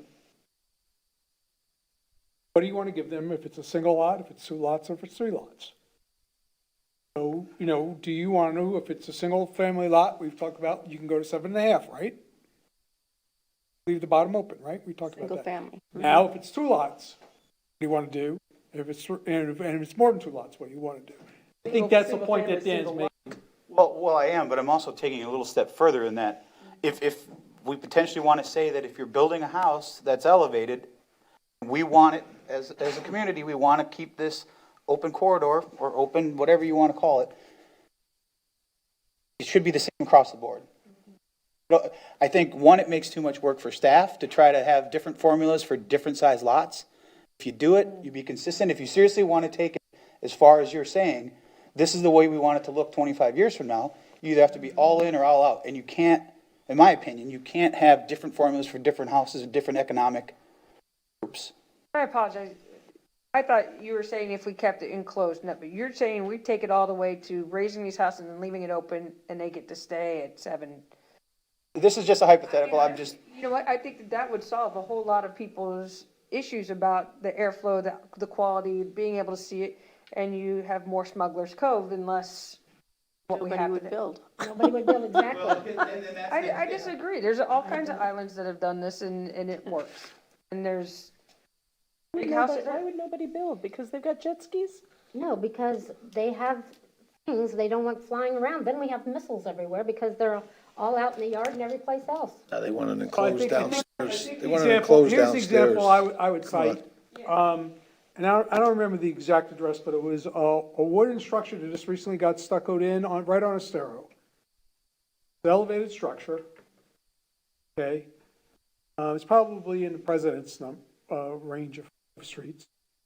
Our And neighborhood it was elevated, they had wood, it was a wood structure, so it was beams holding it up, poles and beams holding it up, and they stuccoed in all 4 sides. Now, it didn't present a view because of the way the house was situated, but they want that storage / enclosure. And just to kind of summarize, I really we're talking about a few different issues here, and I don't know if we really need to muddle them. To me, I think that having a 15% setback with a minimum of 7.5%, regardless of whether it's a consolidated lot or an individual lot, because I honestly don't think we need to add that complexity, because I know of one lot maybe on the island that would probably have that an application. That's one issue. Talking about limiting what you can close into the bottom, that's like a separate issue. And then this one with the kind of different setbacks on the road side, I think that's a third issue. If we want to come up with a way to create incentives after that for something, do that. But I think we're muddying the waters by trying to join all these different issues together. I think if we go back to the original, what was presented in front of us was if it's multiple lots, it's a 15% backs. If they, in this one was, if they were to keep the bottom open, they could stay at 7.5 feet. When you start looking at that, if that 10% to 7.5 foot is another 1,000 square foot, that might be worth them doing it. There might be some people that take it up because they get to go back to the 7.5 foot setback. My argument is why even have consolidated lots as part of this question? Why not just apply it to every lot? And the same rules apply to every lot. So we don't have, so if someone has, there's so many different types of lots and shapes. You go down to Coconut Street where the lots are tiny, and right next door is Sable Street where the lots are still small, but they're essentially double lots. Not massive. But they didn't do that. But I think that just to say, if you want to consolidate lots, that then you have additional rules where if someone has a big lot anyway, or maybe it was consolidated years ago, and now town's got to figure out whether or not that applies, is adding a level of complexity I just don't think is needed. We can address that, but that would be addressed in the side setbacks that can address that, but that's not, this is consolidated lots, and that's a whole nother other section that we can address if you'd like. We also are dealing with the zoning in progress issue, and we had a resolution specific about what our zoning in progress is about, which was multiple lots. Right. We can add other legislation to that, but correct me if I'm wrong, but if we come up with, a resolution was to have the percentage setbacks regardless of whether consolidated lots, then that applies to the zoning in progress. It would close the zoning in progress because we solved with that resolution.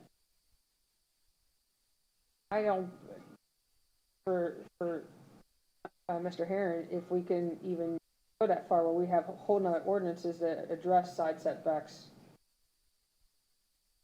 We'd like to go across the board and say, here's our side setbacks, and it's a percentage, no matter what the lot is. We just did side setbacks, though, and so I disagree that we reopened that whole can of worms again. We were here to deal with a particular issue about multiple lots. Yes, we've had interesting discussions about other things, but I don't think it's appropriate that we open up that whole can of worms for the entire island setbacks. This was a specific issue that we're trying to deal with here. I understand, but I think it's adding an unnecessary complication. And maybe, It's not complicated, it's a percentage. If you have more than one lot, then we apply a percentage to you. How hard is that? well, it's adding a whole other section to the code about consolidating setback, or consolidating lots, right? Which may or may come out in the wash when we redo our comp plan and our codes anyway. Okay, Sarah, so you have your direction clearly, don't you? If not, I got notes. I feel like I understand general think you- directions and I can put something together. I'm sure you do. I'm sure. But if you want to keep it for, for getting this done as something that may be redone later, keep it to consolidated setbacks, I'm okay, consolidated lots, I'm okay with that. Man. All right. We'll move on to the next one, which is the front setbacks and facade length for large residential structures. Who wants to start us off on this?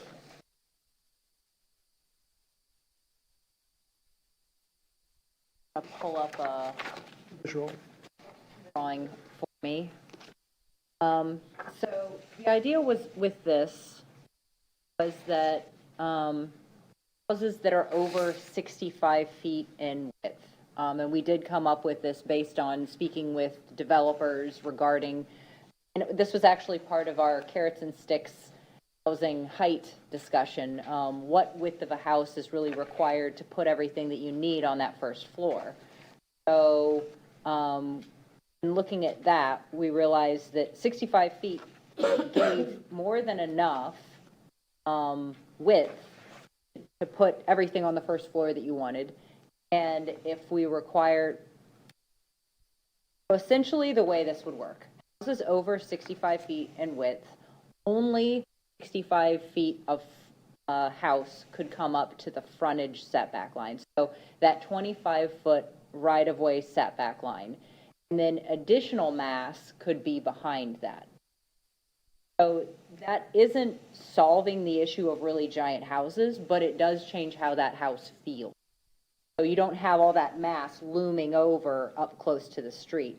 And the Randy Lane house is actually a really good example of it, and that's part of the reason why I wanted to include those measurements to show that that house is essentially, do the survey one? So that house essentially has about, I think it has a little less than 65 feet up at the frontage. So it comes to the 25-foot front setback and then sets back the rest of it. They don't meet the full 12-foot. What I was proposing was an additional 12-foot setback for additional mass. They don't meet that one. The survey. One with the red arrows? Yes, the one with the red 32 in arrows. our packet. So that shows where that next level of house would have to be set back to. So see that arrow up at the front, I'm showing 12. This arrow, Turn the air down, up a little bit, it's freezing. this would be 12 feet. So they almost meet that 12-foot bump down where their next set of house mass is. And that's really what softens the feeling of that house, so it doesn't feel like it's looming over you. It's a very big house. It's wide and it's not hugely tall, but it is still a tall house. And by setting back the different sections of house, you don't feel it as much. So that was the idea behind this, is that you're not going to be able to make these houses smaller, but they won't feel as oppressive from the street and from the pedestrian level if you have the massing broken up and set back. How do you feel about that concept and utilizing it in this way? The diagrams. Sarah, where did the 65 feet come from? When we were talking about the big carrots and sticks discussion about building height and extra stories, the architects that we spoke to and the builders that we spoke to basically said you needed 55 feet of width to fit everything that you want on that first floor. So making it narrower than that, we felt would be an imposition. So we gave it an extra 10 feet. We've got plenty of width there in the front, and that goes all the way the whole depth of the house. And then any additional massing just has to be that 12 feet back. So this is what it would look like if all that mass were together, and then there's that additional setback for the rest of the mass. And this is what it would look like, broken up on a 170-foot lot. And,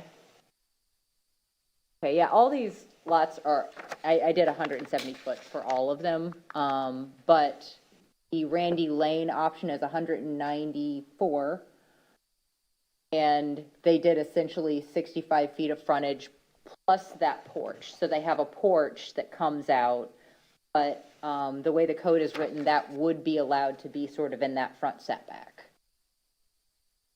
Sarah, when you look at the Rain Lane house, and it's hard to look at the survey because you're looking at the roof line, basically. Mm-hmm.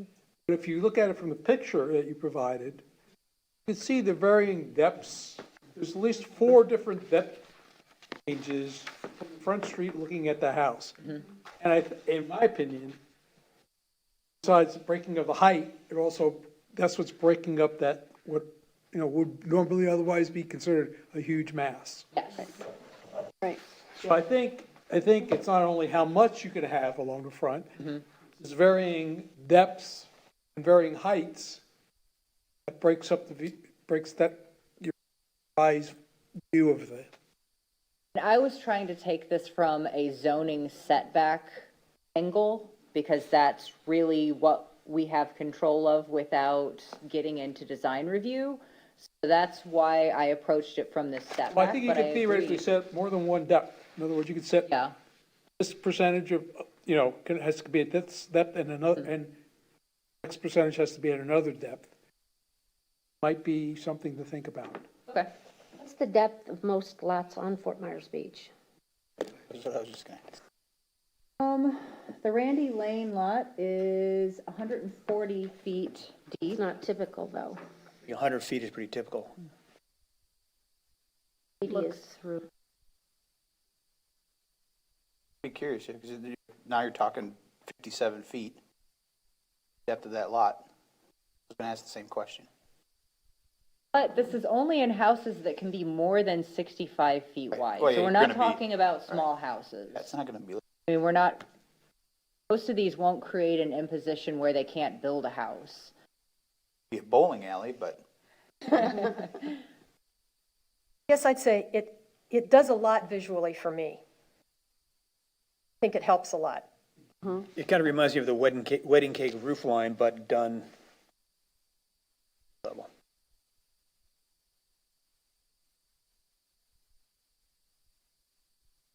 I like this, Sarah. Yeah, I think it's very creative. Do we like potentially 12 foot and then maybe an additional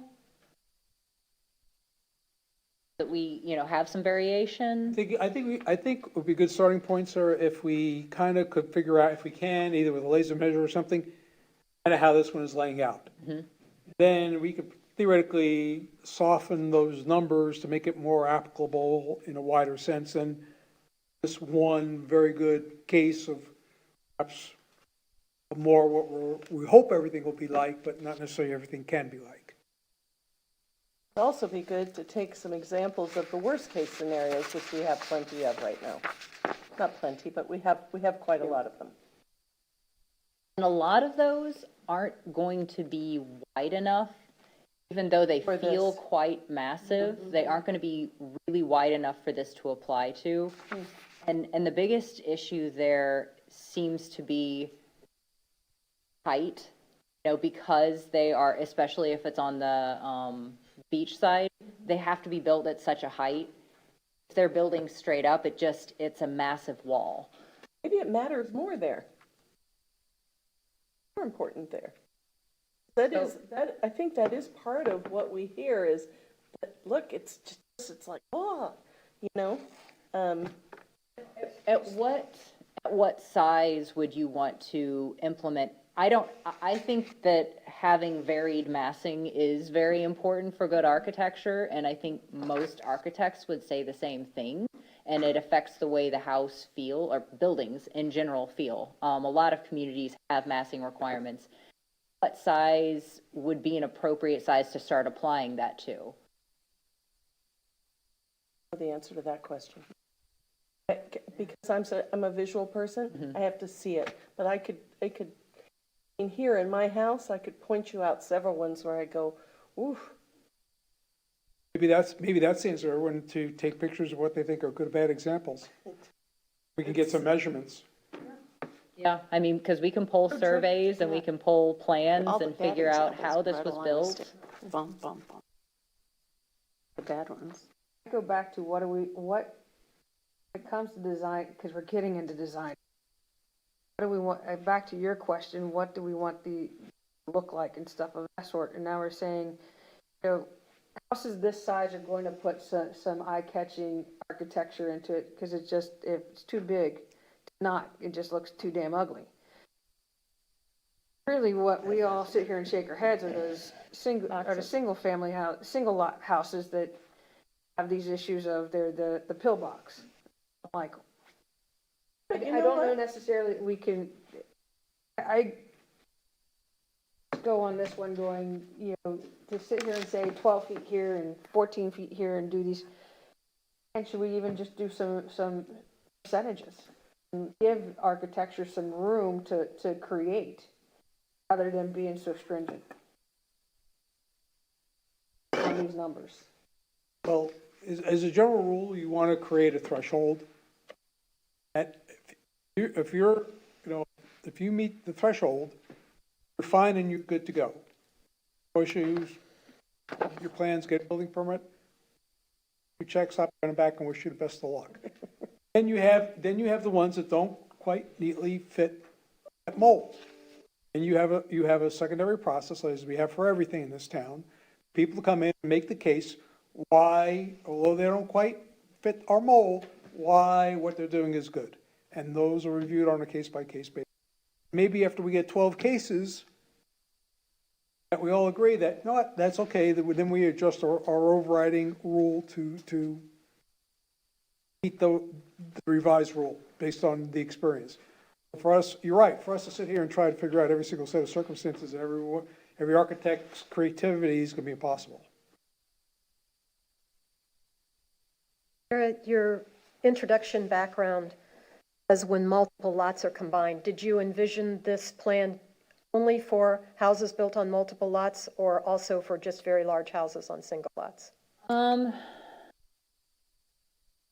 envision it applying mostly to consolidated lots, because of the size of it.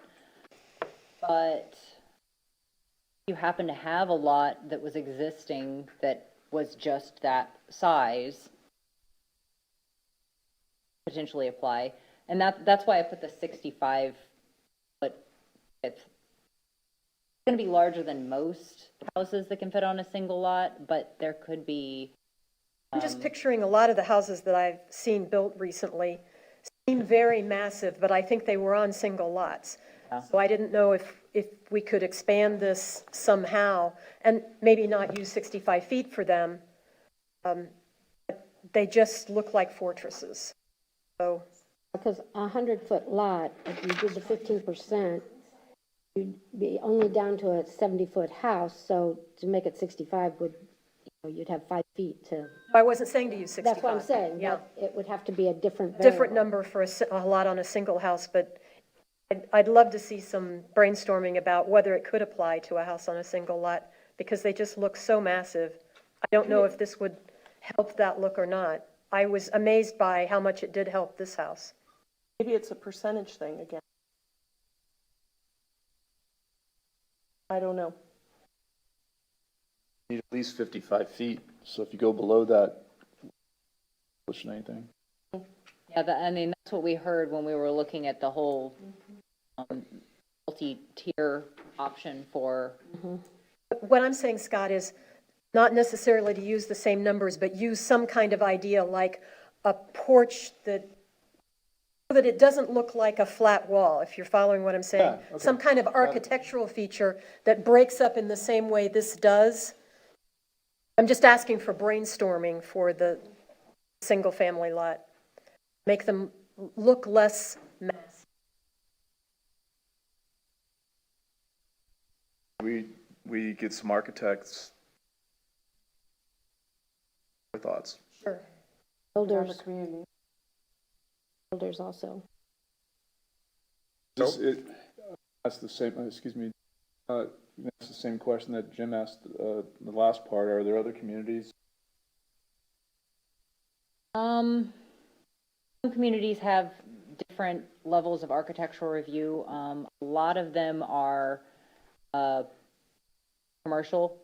They have architectural review, not allowing, flat walls, facade requirements. Then a lot of individual subdivisions have architectural requirements, things like that. Not a lot of communities have it across the board, but Fort Myers Beach is a lot smaller than a lot of communities, so. Like one big subdivision. But Scott, these places that have it, like for commercial, whatever, those were the big buildings, big massive buildings at the time. Right. So that's why, these sort of changing depths and things of that were put in place, because those were the large buildings, there weren't the single-family houses. In the last 10 years, that's transitioned. Now single-family houses are getting very large. Do you actually know who the builder or the architect was on the house? Be on the plans. We would be able to answer that, but, don't know. Thank you, no. I'm thinking more of a royalty check to the owner for allowing us to use his house as a case study. But, Well, I apologize, I cut you off. Did you have another thought? I was just gonna say, are we, because now it seems like we've turned this conversation into back about setbacks and not about, lots. Well, but the prior proposal that we have is the one that I feel was in our zoning in progress. This is kind of a separate idea that Sarah came forward with that is outside of our zoning in progress thing. Still about consolidated lots. Initially it was, and I asked her, can we brainstorm on it? I don't think it came out of our original zoning in progress. I was in Jason's office saying, to tell you what I wanted to do, I wanted to change that 40% number because I thought that's what made everything look too big. And they were saying to me, no, it really isn't. So then they brainstormed to come up with another way of dealing with how big the houses look, but there was an entire discussion that took place outside of this multiple lot issue. I just brought them forward sort of together because I felt like it was two ways to look at an issue. The issue is houses that feel very big. And I thought that there was more than one way to skin a cat. yes. And I would agree that the maximum footprint size, the 40% number is something to look at. But I do think that if you look at some of these lots, that all these setbacks, difference between what we're allowing them to build and what that footprint would be. Okay. But then again, Bill, if there's a consensus that whether it's on the setbacks or the depth or the height and length of walls, each one of these things is going to spin off another thing. But and I'm not saying that this is the case, but if you say, I can live with that. Say that, the seven of you can come up with that we can live with that, that's okay. And we then write the rules to say that if you come in with something that sort of kind of looks like that, you're gonna get staff approval. So that's, we can bring, I mean, I hate to run the case of uglies through here. We could bring the case of uglies, well, we don't like this one, we don't like this one, we don't like this one because of a variety of reasons, but we can use one that, if there's a consensus that everyone says, even though it's big, kind of like that, then we can, put together the draft regulation that would allow someone to do that. I think, one thing that would probably happen in some cases, and we talked about examples of how we don't want things to go, is that there will be people who want to get the maximum amount of square footage, and they would take this as a blueprint and go up to the maximum height. That would be the design. You write the regulation, so you could say, if we give you this, this, and this, you don't get that. That's where this group can control it. We'll allow certain things. To get those things, we won't allow other things.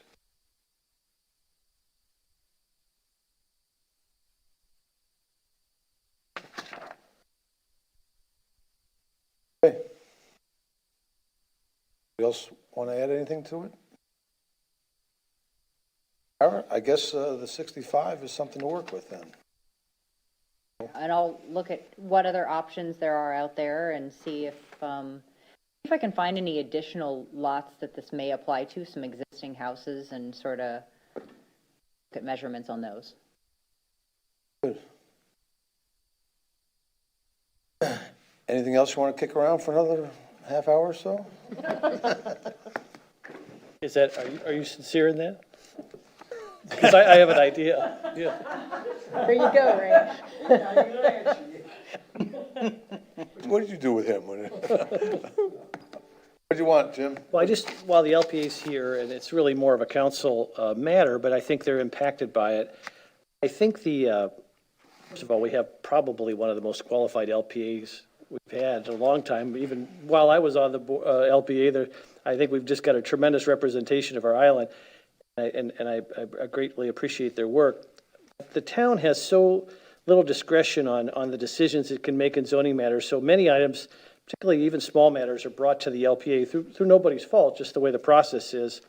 I wonder if there's a way we could create a fast-track designation for certain LPA decisions.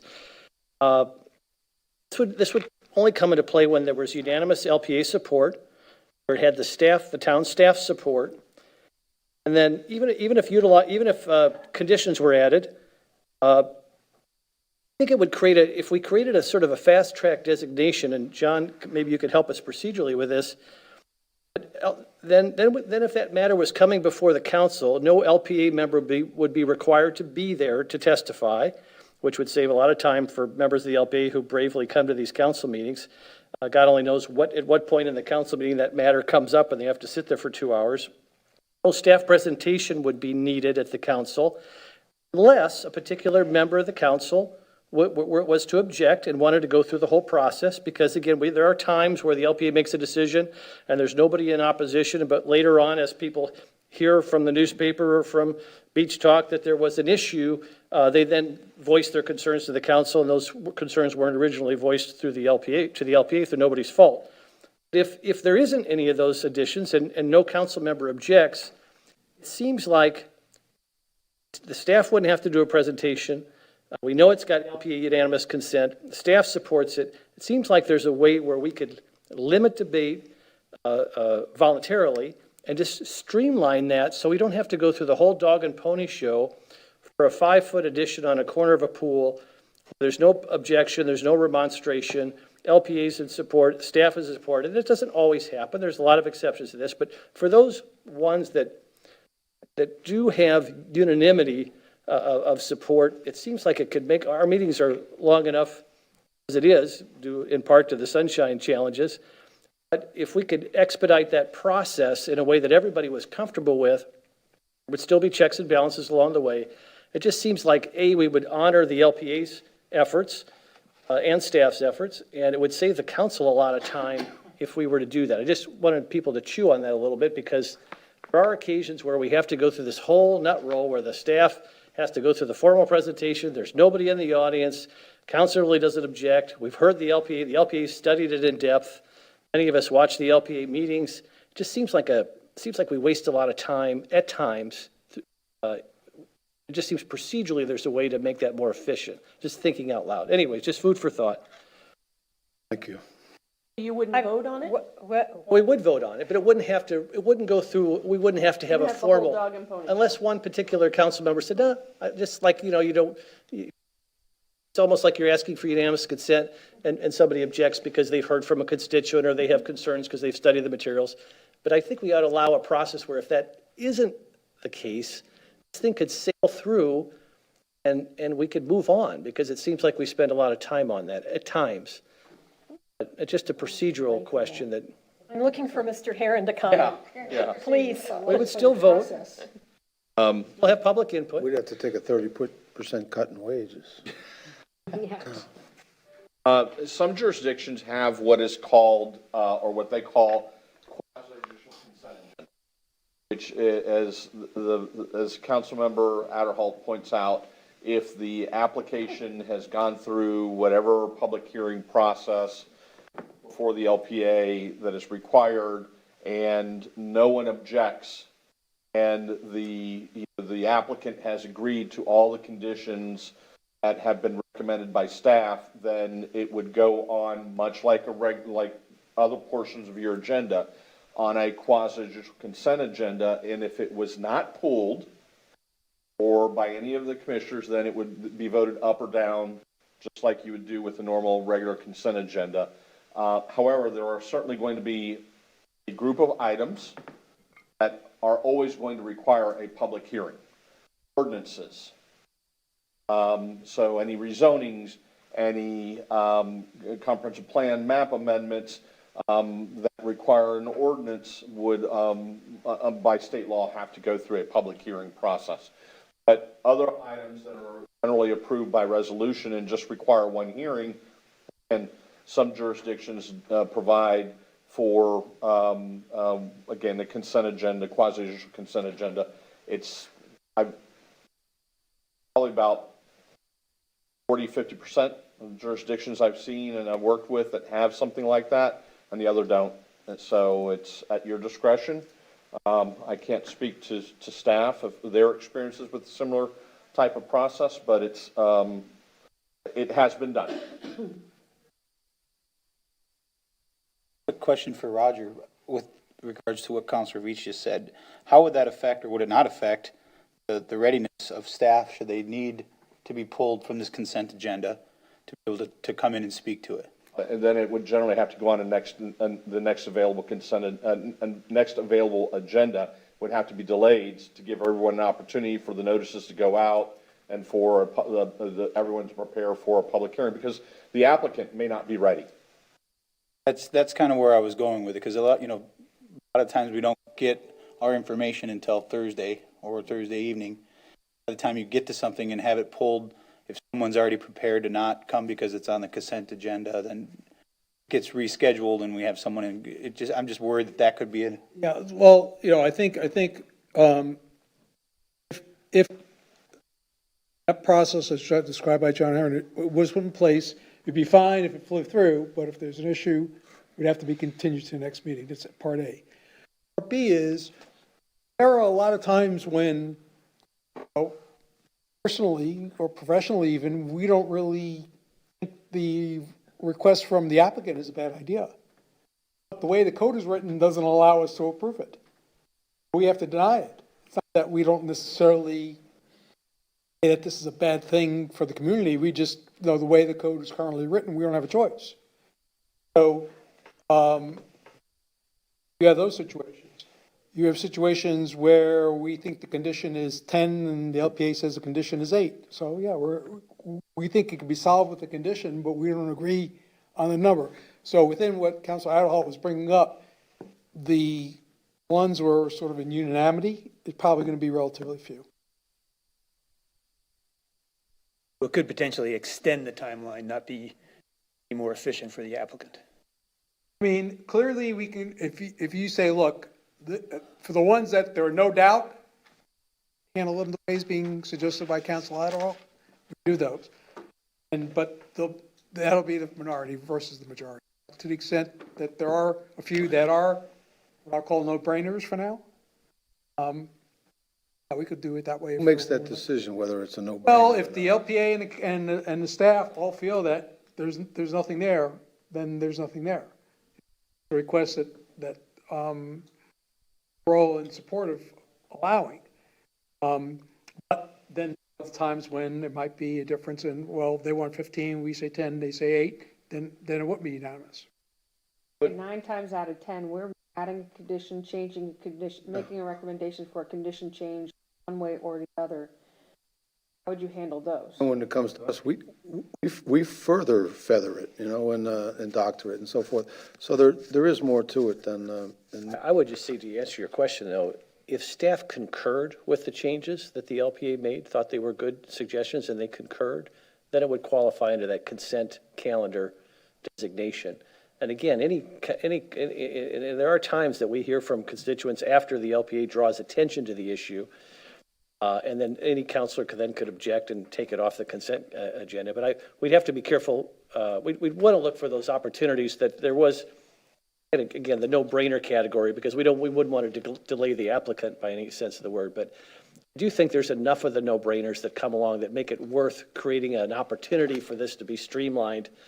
Again, certainly not the majority, but there's enough where we got so much on our plate and these meetings go so long. And again, the poor LPA person, if they knew ahead of time that there wasn't going to be anything on at that particular meeting that required them to add color or testify, that would save them a lot of time as well, particularly if it's the non-controversial, no-brainer one. So anyways, just something to think about, trying to make things just a tad more efficient where we can. Well, Council Adderall, maybe what we could do is, as things come up in the next month or two, we could look and say, here's an example of one of these that could be handled by the process.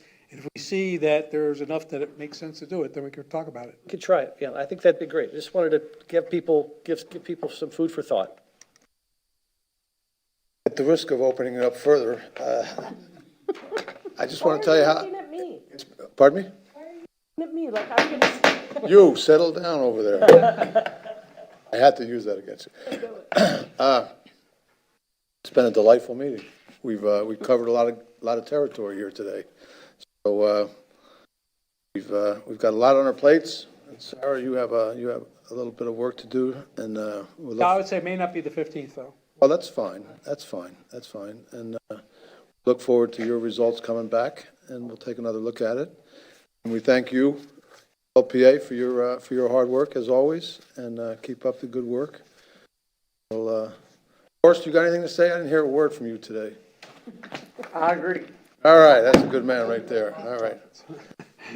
If there's nothing else for the good of the group, we'll adjourn. Oh, excuse me. One more comment, and Sorry, this Megan. this is not to be, I don't necessarily know it's in much discussion, but to ponder and think about, and you let us know, is that as we have discussed today, more changes to what's looking like designs, and we continue to do this, we're going through a comprehensive plan update, and look, maybe it is time to look at some design standards, pushing forward here. And Hell will break loose instead between of, me and I. well, all hell is breaking loose, but we're just doing it piecemeal by piecemeal by piecemeal by piecemeal. We're doing it in onesie-twosies right now. And, we find it when we fix this, we break that and this and that, and we haven't looked at this as an overall greater whole. And Member Saracita is not incorrect in saying, maybe we need to figure out what we want to do and what we want to look like moving forward. And as a group, work towards that, rather than this, double lots, here, let's fix that, now let's go over here to single lots, and let's go fix this house, and fix that, and fix this, and when all we're doing is just pushing it down a line, when this might be better solved, looking at it as a greater whole. Well, with respect to that, two things. One is that Sarah's working with the outside consultant who's working on the code changes. The other thing is that we're hoping that, and Eddie are not like saying, well, this is the Fort Myers Beach code, so we're just going to go in here and change 3 words or whatever. we're hoping that they're actually looking at our jurisdictions and saying, this whole section should be scrapped and should be replaced with this whole section. How is that going? I mean, you brought it up, and it's been, I don't know how long we've been working with the consultant, I mean. The answer is that Sarah, or Jason will bring you an update on where they are. I don't know that today. I don't want to project. I know that there is a meeting that he had with, town council not too long ago. And it was one of these kind of, everyone was bouncing, what about this, what about that, what about that? So, we'll reach out to him, find out the status, and get a schedule for how he sees this Thank you. coming to conclusion. And then we have new members, so it'd be nice for them to get a little update on. We'll try to get him scheduled in when he can come in and give you all an update and give council. Find out. That'll be after the first of the year, though. Okay, thank you. Try to get the rookie up to speed as soon as you can over there, please. It'd be hard. Yeah. Speaking of design standards, I think if you look back at what the design standards were way back in the first LPA I was on, we had this cute little cottage with a front porch where you drove down the side of the house and the garage was in the back. Do you see anybody building those? You know, I don't know what we can guess is gonna be the future, but I doubt it's going to be cottages with big front porches. Just think, if we had actually put things into place, you know, I hate to use something like Rosemary Beach or some of those, you know, I call them Stepford communities because they're, you know, I wouldn't want to live there, but. Sunset. Yeah, but exactly. We're coming that. If we had on an extra step and said, no consolidation of lots. Minimum lot coverage of 30%. Well, we did do that, and we would then have we different- allowed them all to be separated. If we always stay negative, we'll never make any changes in any direction. To sit and say we can't do it, or we shouldn't do it, or it's gonna be impossible to do it, we'll sit here spinning our wheels for the next 10 years. Well, I think just to answer the question that's being, I guess we close out the meeting, Mr. Mayor. All right, guys. Is that the problem is, and that's whether you set development, you know, standards strict or loose or whatever, is what happens is you do them and then you walk away from them for 10 or 15 or 20 years.